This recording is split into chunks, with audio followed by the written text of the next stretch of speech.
الرجیم بسم اللہ الرحمن الرحیم۔ محترم اساتذہ اکرام اور میرے عزیز دوستو، السلام علیکم۔ میرا آج کا موضوع ہے بدعنوانی کی جنگ میں نوجوانوں کا کردار۔ کبھی اے نوجوان مسلم تدبر بھی کیا تو نے، کبھی اے نوجوان مسلم تدبر بھی کیا تو نے، وہ کیا گردوں تھا تو جس کا ہے ایک ٹوٹا ہوا تارا، تجھے اس قوم نے پالا ہے آغوش محبت پہ، تجھے اس قوم نے پالا ہے آغوش محبت میں، کچل ڈالا تھا جس نے پاؤں میں تاجے سرے دارا۔ گوا دی ہم نے جو اسلاف سے میراث پائی تھی، گوا دی ہم نے جو اسلاف سے میراث پائی تھی، سریا سے زمین پر آسمان نے ہم کو دے مارا۔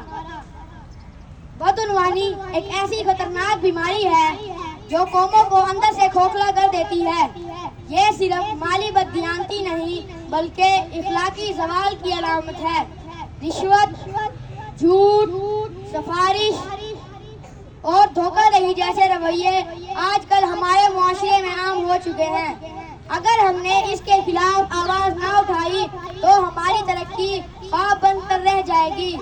قوموں کی تاریخ گواہ ہے کہ بدعنوانی کسی قوم کو تلوار سے نہیں بلکہ کردار کی کمزوری سے تباہ کر دیتی ہے۔ لیکن خوش آئند بات یہ ہے کہ نوجوان نسل میں آج بھی وہ قوت موجود ہے جو حالات کا رخ موڑ سکتی ہے۔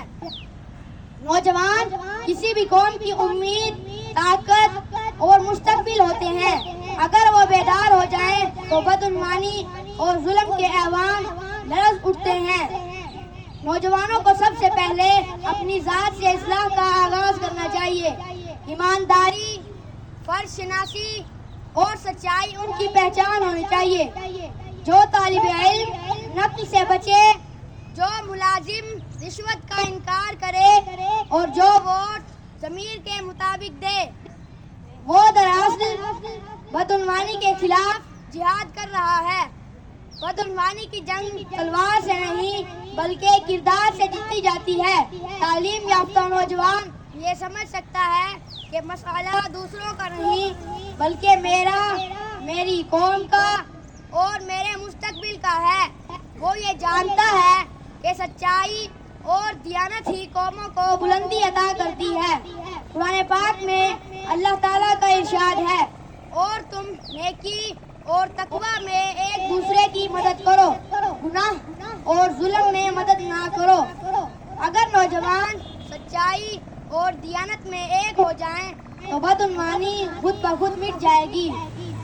دنیا کی وہی قومیں ترقی کرتی ہیں جن کے نوجوان سچائی اور دیانت، نظم و ضبط کے پیکر ہوتے ہیں۔ لہٰذا ہمیں عہد کرنا چاہیے کہ ہم بدعنوانی کے خلاف خاموش تماشائی نہیں رہیں گے۔ ہم اپنے کردار اور عمل سے ثابت کریں گے کہ پاکستانی نوجوان باکردار، ایماندار اور امید و عمل کے علمبردار ہیں۔ آخر میں انہی اشعار کے ساتھ میں اپنی تقریر کا اختتام کرتا ہوں۔ جب اپنا قافلہ عزم و یقین سے نکلے گا، جب اپنا قافلہ عزم و یقین سے نکلے گا، جہاں سے چاہیں گے رستہ وہیں سے نکلے گا۔ جو آسمانوں میں بانٹے گا روشنی اپنی، جو آسمانوں میں بانٹے گا روشنی اپنی، وہ آفتاب اسی سرزمین سے نکلے گا۔ مقابلہ تو مظفر کروں اندھیروں سے، مقابلہ تو مظفر کروں اندھیروں سے، چراغ بن کے پسینہ جبھی تو نکلے گا۔